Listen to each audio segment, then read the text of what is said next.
Subscribe कीजिए हमारे channel exam मंथन 24/7 को और बेल आइकन दबाना ना भूलें, जिससे आपको हमारी सभी वीडियोस की नोटिफिकेशन मिलती रहे। हेलो स्टूडेंट्स, मैं विकास आप सभी का एग्जाम मंथन पर स्वागत करता हूं। देखिए, आज की जो हमारा टॉपिक है वो है हमारा चेर, चोल और पांड्यों के ऊपर। इससे पहले हमने किस टॉपिक पर बात की थी? तो इससे पहले हमने जो पढ़ा था वो था पल्लव वंश। कौन सा? पल्लव वंश। आपने देखा होगा एग्जामों में यहाँ से क्वेश्चन पूछा जाता है, चेर, चोल और पांड्यों से एग्जामों में कई बार क्वेश्चन पूछा गया है। अगर क्वेश्चन ना भी पूछा जाए तो सबसे पहली प्रायोरिटी तो हमारी सिलेबस को कंप्लीट करना है। यदि एग्जाम में एंशिएंट इंडिया लिखा हुआ है, प्राचीन भारत लिखा हुआ है, तो आप ये नहीं कह सकते कि हमारा मॉडर्न से ज्यादा क्वेश्चन पूछे जाएंगे, मेडिवल से उससे कम और सबसे कम हमारे एंशिएंट इंडिया से पूछे जाएंगे। उन्होंने ऐसा डिफाइन नहीं किया है, बल्कि उन्होंने लिखा है कि इतिहास से क्वेश्चन पूछे जाएंगे। कभी भी अगर पेपर का लेवल हार्ड बनता है तो उसमें कहीं ना कहीं योगदान एंशिएंट इंडिया का ही रहा है। यानी एंशिएंट इंडिया से सर्वाधिक क्वेश्चन पूछे गए हैं यदि कोई पेपर हार्ड बनाया गया है तो।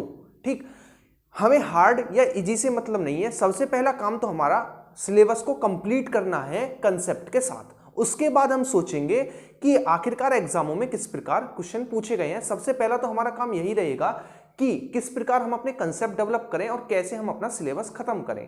ठीक है, लगभग 3 से 4 क्लास और होंगी एंशिएंट इंडिया के अंतर्गत, और 23 क्लास हो चुकी हैं। 23 और 4 27 क्लास लगभग होंगी, हो सकता है 30 क्लास भी हो जाएं। तो आप इससे भी समझ सकते हैं कि 100+ क्लासेस हमारी हिस्ट्री के ऊपर होने वाली हैं, और 100+ क्लासेस के अंतर्गत आप कम से कम 2 घंटे की 5 क्लास और मान लीजिए मास्टर क्लास हिस्ट्री की। तो आप आसानी से समझ सकते हैं कि हमारा हिस्ट्री का पोर्शन कितना बड़ा है और हम कितने डिटेल में कवर करते हुए चल रहे हैं चीजों को। ठीक है, देखिए मेरा सीधा सीधा मतलब ये है कि आपको कम समय में जितना कम समय हो सके उतने कम समय में जो चीजें ज्यादा से ज्यादा आपको मिल पाए। ठीक है ना, जो किसी चैनल या फिर किसी भी टीचर से आपको 2, 3, 4 दिन में, हफ्ते भर में मिल रही हैं, वो आपको 18 से 20 मिनट में मिल जाए। क्यों? क्योंकि आपका वो वाला टाइम खराब ना हो, आने जाने का, घूमने फिरने का, ठीक है, सोने लेटने का, वो आपका टाइम बचा रहे। इसी कारण हम जो साथ के साथ लेकर चलते हैं, साथ के साथ जो लेकर चलते हैं, पूरी एंशिएंट इंडिया को खत्म किया, अब मेडिवल की बारी, फिर हमारे मॉडर्न की बारी। ठीक है, इसी प्रकार हम कंप्लीट करते हुए चलेंगे पूरी हिस्ट्री को। ठीक, तो आइए आज की हम क्लास शुरू करते हैं, जिसके अंतर्गत हम पढ़ने वाले हैं चेर, चोल और पांड्य, या फिर कह सकते हैं संगम संस्कृति। बात करेंगे कि आखिरकार इसे संगम संस्कृति क्यों कहा गया, और साथ ही साथ ये भी समझते चलेंगे कि इनसे किस प्रकार क्वेश्चन प्रीवियस ईयर पूछे गए हैं।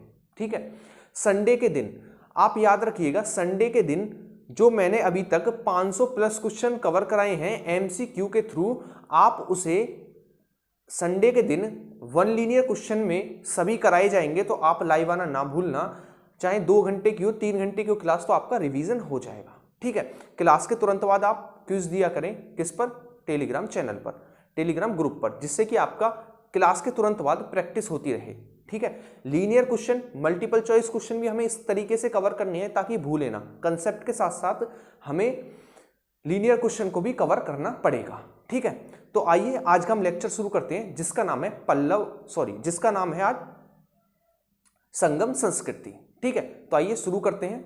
देखिए, संगम संस्कृति के अंतर्गत सबसे पहली चीज तो यही बनती है कि संगम संस्कृति के अंतर्गत कौन कौन से राजवंश आते हैं। तो सबसे पहला चेर, दूसरा चोल और तीसरा पांड्य राजवंश। ठीक है ना, चेर, चोल और पांड्य 3 राजवंश आते हैं संगम संस्कृति के अंतर्गत। ठीक है, आखिरकार इसका नाम संगम संस्कृति क्यों पड़ा गया? क्योंकि संगम का संस्कृत में अर्थ होता है, संगम जो है उसका संस्कृत में अर्थ होता है सभा।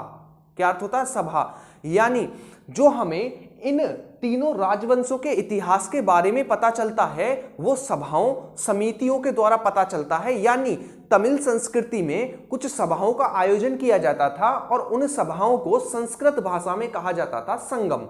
ठीक है, इसी कारण चेर, चोल और पांड्य संस्कृतियों को, या फिर कह सकते हैं चेर, चोल और पांड्य राजवंशों को संयुक्त रूप से संगम संस्कृति कहा गया।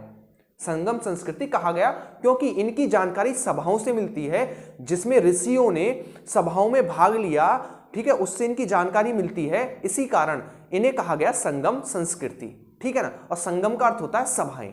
ठीक, नेक्स्ट हम बात करें, ये संगम संस्कृति जो थी, संगम सभाएं जो थी बहुत लंबे समय तक चलती थी। कहीं कहीं तो ऐसा भी लिखा हुआ 200 सालों तक, 300 सालों तक, 400 सालों तक, जो कि एक भ्रम है, कह सकते हैं बढ़ा चढ़ाकर भी लिखा गया है किताबों में। लेकिन आपको ये याद रखना है कि संगम यानी इनकी मीटिंग होती थी, इन मीटिंगों को ही संगम कहा जाता था और इसी के नाम पर संगम संस्कृति नाम पड़ा। सेकंड हम बात करते हैं, जो संगम होते थे उनका संरक्षण सर्वाधिक जो किया वो पांड्य राजाओं ने किया। पांड्य राजाओं ने सर्वाधिक संरक्षण किया किसका?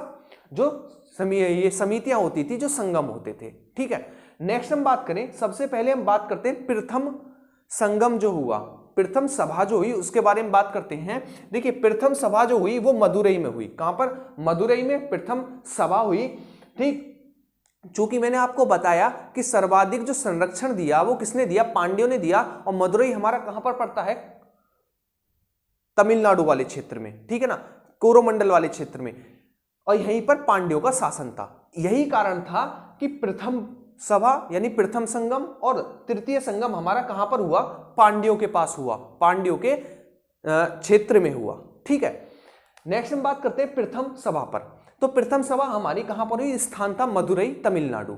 ठीक है, नेक्स्ट हम बात करें इसके अध्यक्ष कौन थे, तो इसके अध्यक्ष थे अगस्त ऋषि। कौन थे? अगस्त ऋषि। तो क्वेश्चन यहां से ये पूछा जाएगा कि जो संगम हुआ था, प्रथम संगम या फिर प्रथम समिति या फिर प्रथम जो हमारी सभा हुई थी वो कहां पर हुई थी? मदुरई में हुई थी। और वो मदुरई किसका क्षेत्र था? तो पांड्यों का क्षेत्र था। नेक्स्ट हम बात करें, इसके जो अध्यक्ष थे वो कौन थे? तो वो थे अगस्त ऋषि, अगस्त ऋषि। नेक्स्ट हम बात करते हैं द्वितीय सभा। तो द्वितीय सभा की बात करें तो द्वितीय सभा हमारी कुपाटपुरम में हुई। कहां पर? कुपाटपुरम में हुई। यदि बात करें इसके अध्यक्ष कौन रहे, तो इसके अध्यक्ष भी कौन रहे? अगस्त ऋषि। ठीक है, तो नेक्स्ट हम बात करते हैं तृतीय सभा। जो तृतीय सभा थी वो हमारी मदुरई में हुई, यानी पांड्य वाले क्षेत्र में हुई। कहां पर? मदुरई में हुई। और इसके अध्यक्ष जो थे वो थे नक्कीकर। ठीक है, नक्कीकर या फिर नक्कीकार, ठीक, दोनों नाम एक ही हैं। तो आपको याद रखना है, तृतीय जो सभा थी वो स्थान था मदुरई और अध्यक्ष थे नक्कीकार। ठीक है, नक्कीकार। यदि हम बात करें प्रथम सभा, तो प्रथम सभा से ना के बराबर जानकारी मिलती है। यदि हम बात करें द्वितीय सभा, तो द्वितीय सभा से सर्वाधिक सेकंड नंबर पर सर्वाधिक जानकारी मिलती है।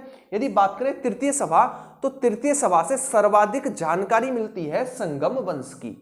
संगम वंश की सर्वाधिक जानकारी हमें तृतीय सभा से मिलती है, जिसका स्थान मदुरई था और अध्यक्ष नक्कीकार थे। ठीक है, एक आपने संगम वंश का या फिर तमिलों का व्याकरण ग्रंथ कहा जाता है किसे? तोलकप्पियम। ठीक है ना, तोलकप्पियम को तमिलों का व्याकरण कहा जाता है। इसकी रचना द्वितीय सभा में हुई। कहां पर हुई? द्वितीय सभा में हुई, जिसका स्थान कुपाटपुरम था और अध्यक्ष अगस्त ऋषि थे। कौन थे? अगस्त ऋषि थे। तो आपको ये चीजें याद रखनी है यहां से संबंधित। नेक्स्ट हम चलते हैं, सबसे ज्यादा जानकारी किससे मिलती है? तृतीय सभा से मिलती है। सेकंड नंबर पर द्वितीय सभा से मिलती है और सबसे कम मिलती है प्रथम सभा से। ठीक है ना, प्रथम संगम से। नेक्स्ट हम बात करते हैं राजवंशों पर। सबसे पहले चेर, फिर चोल और फिर पांड्य। साथ ही साथ आप ये भी समझते चलना कि किस प्रकार क्वेश्चन पूछे जा सकते हैं। ठीक है, जैसे कि चेर राजवंश पर बात करें तो चेर मुख्य रूप से केरल वाले क्षेत्र में रहते थे। केरल का मालाबार क्षेत्र, केरल का मालाबार क्षेत्र में रहते थे चेर। केरल का पुराना नाम ही चेर था। केरल का प्राचीन भारत में नाम जो था वो चेर था। इसी कारण जो इस क्षेत्र में राजा रहे, राजवंश रहे, उनका नाम चेर पड़ा। ठीक है ना, चेर पड़ा। नेक्स्ट हम बात करते हैं, चेरों की राजधानी वंजीर या करूर थी। वंजीर या करूर थी। ठीक है ना, आपको याद रखना है। नेक्स्ट हम बात करते हैं प्रतीक चिन्ह। तो इनका प्रतीक चिन्ह तीर था। प्रमुख राजा सेनगुट्टवन था। सेनगुट्टवन था, जिसे लाल चेर के नाम से जाना जाता है। क्वेश्चन पूछा गया है कि लाल चेर के नाम से किस राजा को जाना जाता है, तो आपको याद रखना है लाल चेर के नाम से सेनगुट्टवन को जाना जाता है, जो कि एक चेर राजा था। कौन था? चेर राजा था। ठीक, नेक्स्ट हम बात करते हैं, सेनगुट्टवन ने ही पत्नी पूजा की शुरुआत की थी। किसकी? पत्नी पूजा की शुरुआत की थी सेनगुट्टवन ने। ठीक है, अब नहीं आ जाना चाहिए सेनगुट्टवन, वरना पत्नियों की पूजा करानी शुरू कर देगा। ठीक है, तो सेनगुट्टवन के दुआ करो कि वो वापस ना आए लौट के। ठीक, तो सेनगुट्टवन ने पत्नी पूजा की शुरुआत की, ये आपको याद रखना है, जो कि लाल चेर के नाम से जाना जाता था। ठीक, नेक्स्ट हम बात करते हैं आदिगेमान। जो आदिगेमान था, इसने गन्ने की खेती की शुरुआत की। किसकी? गन्ने की खेती की शुरुआत की। तो पूछा जाएगा प्राचीन भारत में गन्ने की खेती का आविष्कार किसने किया, तो वो था आदिगेमान, जो कि आदिगेमान चेर राजा था। कौन था? चेर राजा था। ठीक। तो आपको मुख्य रूप से चेर राजवंश से जो चीजें याद रखनी है वो ये है कि चेर मुख्य रूप से मालाबार तट में रहते थे, केरल के मालाबार तट में रहते थे। चूंकि केरल का प्राचीन नाम चेर था, इसीलिए यहां पर जो लोग रहते थे उन्हें चेर कहा गया। इनका प्रतीक चिन्ह तीर था और इनकी जो राजधानी थी वो थी वंजिर या करूर। ठीक। बात करें महत्वपूर्ण राजा, तो इनका महत्वपूर्ण राजा सेनगुट्टवन था, जिसे लाल चेर के नाम से जाना जाता था। और लाल चेर ने क्या शुरुआत की थी? पत्नी पूजा की शुरुआत की थी। ठीक है। नेक्स्ट बात करें एक और राजा जो कि आदिगेमान था। आदिगेमान ने गन्ने की खेती की शुरुआत की थी भारत में। ठीक। नेक्स्ट हम बात करते हैं चोल राजवंश। चोल राजवंश, देखिए चोल राजवंश की जो राजधानी थी वो थी मंतूर, उरेयू या फिर तंजावुर। इन तीनों में से जो भी ऑप्शन मिले आपका राइट होगा। ठीक है। कौन कौन से? मंतूर, उरेयूर और तंजावुर। ठीक है, ये इनकी राजधानी थी। यदि बात करें प्रतीक चिन्ह की तो प्रतीक चिन्ह बाघ था। यदि बात करें प्रमुख राजा तो प्रमुख राजा कारिकल था। कौन था? कारिकल था प्रमुख राजा, जिसने पुहार बंदरगाह या फिर कह सकते हैं कावेरी पत्तन बंदरगाह का आविष्कार या फिर खोज की थी या फिर स्थापित किया था। ठीक है। तो चोल राजवंश से आपको बस यही चीज याद रखनी है। चोल राजवंश की राजधानी मंतूर, उरेयूर या फिर तंजावुर। बात करें प्रतीक चिन्ह तो प्रतीक चिन्ह बाघ। यदि बात करें प्रमुख राजा तो करिकल, जिसने पुहार या फिर कावेरी पत्तन बंदरगाह स्थापित किया था। ये थे हमारे चोल, ये थे चेर। अब बात करते हैं पांड्य राजाओं पर, पांड्य राजवंश पर। ठीक है ना। पांड्य राजवंश एकमात्र ऐसा राजवंश था पूरे संगम वंश में जिसका वर्णन मेगास्थनीज की, ठीक है, इंडिका में देखने को मिलता है। किसकी? मेगास्थनीज की इंडिका में देखने को मिलता है केवल पांड्य राजवंश का वर्णन। ना तो चेर का मिलता है ना ही चोर का मिलता है। ठीक, आपको याद रखना है। नेक्स्ट हम बात करें पांड्य पर, बात कर रहे थे प्रमुख राजा, बात करते हैं प्रमुख राजा। इनका नेडियान था। कौन था? नेडियान, नोडियान, फिर नेडियान कहते हैं। इनका प्रमुख राजा था जिसने समुद्र पूजा की शुरुआत की थी। किसकी? समुद्र पूजा की शुरुआत की थी। देखिए जो पांड्य संस्कृति थी, जो पांड्य राजवंश था, उनकी जो शक्ति थी वो महिलाओं के हाथ में थी। यानी यहां पर अधिकतर जो शासिका थी वो महिलाएं थी। तो पूछा जाएगा कि दक्षिण भारत के इतिहास में जो शासन था, किस राजवंश का शासन महिलाओं के हाथ में था? तो वो था पांड्य राजवंश। पांड्य राजवंश का शासन महिलाओं के हाथ में था। ठीक है। यदि बात करें प्रतीक चिन्ह तो इनका प्रतीक चिन्ह मछली था। और बात करें स्थान तो स्थान कोरोमंडल तट था, जो कि तमिलनाडु वाला हिस्सा है। ठीक है ना, तमिलनाडु वाला हिस्सा है। आपको दो चीजें और याद रखनी है। तोलपक्कियम, जिसकी रचना द्वितीय संगम में की गई थी, उसे तमिल व्याकरण कहा जाता है। ठीक है। नेक्स्ट हम बात करें तमिलों के प्रमुख देवता, वो थे मरुगन। कौन थे? मरुगन तमिलों के प्रमुख देवता थे। ठीक, तो ये थे हमारे चोल, चेर और पांड्य। ठीक है, आपको ये याद रखने हैं, अच्छे से कवर करने हैं। देखिए ये थे चोर जो कि केरल वाले तट में, थोड़ा ऊपर आंध्र प्रदेश वाले तट में जाए तो वहां पर थे चोल। यदि और नीचे आए पांड्य की बात करें, तमिलनाडु वाले क्षेत्र में पांड्य थे। देखिए जो तीनों राजवंश थे, पूछा जाएगा कि तीनों राजवंश किस नदी के नीचे थे? किस नदी के नीचे थे? तो वो थी कृष्णा नदी। कौन सी? कृष्णा नदी के नीचे थे तीनों राजवंश। ठीक है। कृष्णा नदी का उद्गम कहां से होता है? तो महाराष्ट्र के महाबलेश्वर चोटी से होता है। कृष्णा नदी का उद्गम कितने राज्यों से होकर बहती है? तो 4 राज्यों से होकर बहती है। कौन कौन से 4 राज्य हैं वो? कर्नाटक, ठीक है, आंध्र प्रदेश, तमिलनाडु और कौन सा होगा चौथा? कर्नाटक। ठीक है, पहला महाराष्ट्र जहां से उद्गम हुआ, दूसरा कर्नाटक हुआ हमारा, और तीसरा हमारा आंध्र प्रदेश, और आंध्र प्रदेश से अलग कौन सा हुआ? तेलंगाना। 4 राज्यों से होकर बहती है हमारी कृष्णा नदी। ठीक है, ये आपको याद रखना है। राज्य जरूर आप याद रखा करें। ठीक है, बार बार बोलने से ये फायदा होता है कि चीजें आपको रट जाती हैं। ठीक, और यकीन मानिएगा, चाहे कंसेप्ट पढ़ें चाहे किसी तरीके से पढ़ें, मेन फोकस है आप एग्जाम के लिए कितने अच्छे प्रिपेयर हैं।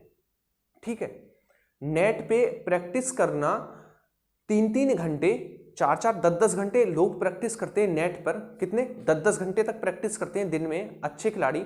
ठीक है, लेकिन क्या 10 घंटे का मैच होता? नहीं होता 10 घंटे का मैच।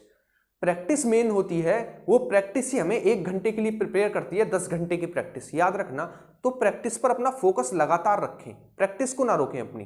ठीक है, जितनी चीजें हो सके, जैसे कि मैंने अभी बताया कि कृष्णा नदी के नीचे थे तीनों राजवंश, तो आपको तुरंत याद आना चाहिए कि मैंने जब गंगा जो नदी तंत्र पढ़ाया था उसमें इसका उद्गम क्या बताया था, ये कितने राज्यों से होकर बहती है, अपना मुहाना कहां पर बनाती है, ये चीजें आपको तुरंत याद आनी चाहिए और तुरंत आप रिकॉल करें। भूल जाते हैं तो किताब नोट्स निकालें, तुरंत देखें, तभी ये चीजें अच्छे से याद रहती हैं, कनेक्ट रहती हैं। ठीक है, तो कृष्णा नदी के नीचे थे तीनों राजवंश। कौन सी? कृष्णा नदी, ठीक है ना, कृष्णा नदी। कृष्णा नदी के नीचे थे तीनों राजवंश। ठीक, आइए एक बार हम देख लेते हैं, रिकॉल कर लेते हैं हमने क्या पढ़ा। देखिए, संगम वंश हम पढ़ रहे थे। संगम वंश के अंतर्गत हमारे तीन राजवंश आते हैं। कौन कौन से? चेर, चोल और पांड्य, ठीक है ना। ये तीनों राजवंश हमारे कृष्णा नदी के नीचे थे। कृष्णा नदी का उद्गम महाराष्ट्र के नासिक के महाबलेश्वर चोटी से होता है और ये भारत के 4 राज्यों से होकर बहती है। कौन कौन से 4 राज्य? पहला हमारा महाराष्ट्र, दूसरा कर्नाटक, तीसरा तेलंगाना, चौथा आंध्र प्रदेश, ठीक है। उसके बाद हम बात करें कि दक्षिण भारत में जो संगम हुआ करते थे, यानी सभाएं हुआ करती थी, उन सभाओं को संस्कृत भाषा में कहा जाता है संगम। इसीलिए इस पूरे राजवंशों को, चेर, चोल और पांड्य को संयुक्त रूप से संगम वंश कहा जाता है, ठीक है। बात करें संगम वंश जो हुए, संगम जो हमारी संगम हुई यानी सभाएं हुई, उनका संरक्षण किस राजाओं ने किया? तो पांड्य राजाओं ने उनका संरक्षण किया। यदि बात करें सभाओं पर, तो प्रथम सभा हमारी मदुरई में हुई जिसके अध्यक्ष थे अगस्त्य ऋषि। यदि बात करें दूसरी सभा हमारी कपाटपुरम में हुई जिसके अध्यक्ष थे अगस्त्य ऋषि। यदि बात करें तृतीय हमारी सभा, तो तृतीय सभा हमारी मदुरई में हुई जिसके अध्यक्ष थे नक्कीकार, ठीक है। यदि बात करें जो हमारी तोलपक्कियम तमिलों की व्याकरण है, उसकी रचना हमारी द्वितीय सभा में की गई थी। यदि बात करें सबसे ज्यादा जानकारी हमारी तृतीय सभा से, दूसरे पर हमारी द्वितीय सभा से, और लास्ट में हमारी सबसे कम जानकारी प्रथम सभा से देखने को मिलती है। नेक्स्ट हम बात करें, सबसे पहले वंश की बात करें तो वो था चेर वंश। यदि चेर वंश की बात करें तो चेर वंश मुख्य रूप से केरल के मालाबार तट में रहता थे। चेर, इनकी जो राजधानी थी वो थी वंजी या करूर। इनका प्रतीक चिन्ह जो था वो तीर था। इनके प्रमुख राजा सेन गुट्टवन थे। कौन थे? सेन गुट्टवन इनके प्रमुख राजा थे जिन्हें लालचेर के नाम से जाना जाता है, और इन्होंने पत्नी पूजा की शुरुआत की थी। यदि बात करें आदि गेमान, तो आदि गेमान इनके प्रमुख राजा थे जिन्होंने गन्ने की खेती की शुरुआत की थी। यदि बात करें चोल राजवंश की, तो चोल राजवंश का जो प्रतीक चिन्ह था वो था बाघ। कौन सा? बाघ इनका प्रतीक चिन्ह था। यदि बात करें प्रमुख राजा, तो इनके प्रमुख राजा जो थे वो थे कारिकल। कौन थे? कारिकल इनके प्रमुख राजा थे जिन्होंने पुहार बंदरगाह या फिर कावेरी पत्तन बंदरगाह स्थापित किया था, ठीक। नेक्स्ट हम बात करें, इनकी राजधानी जो थी वो मंतूर, उरेयू या फिर तंजावुर थी। यदि बात करें पांड्यों की, तो पांड्यों का जो शासन था वो इस आंध्र प्रदेश वाले और थोड़े तमिलनाडु वाले क्षेत्र में था, और इनका प्रतीक चिन्ह क्या था? मछली था। सॉरी, तमिलनाडु वाले क्षेत्र में था, इनका प्रतीक चिन्ह मछली था, ठीक है ना। मछली इनका प्रतीक चिन्ह था।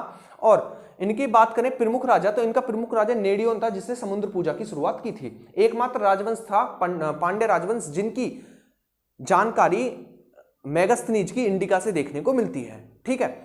यदि बात करें इनका स्थान, तो कोरोमंडल तट था इनका स्थान, जो कि तमिलनाडु में पड़ता है। यदि बात करें, दो आपको चीजें याद रखनी है। एकमात्र ऐसा राजवंश जिनका शासन स्त्रियों के हाथ में था वो था पांड्य राजवंश।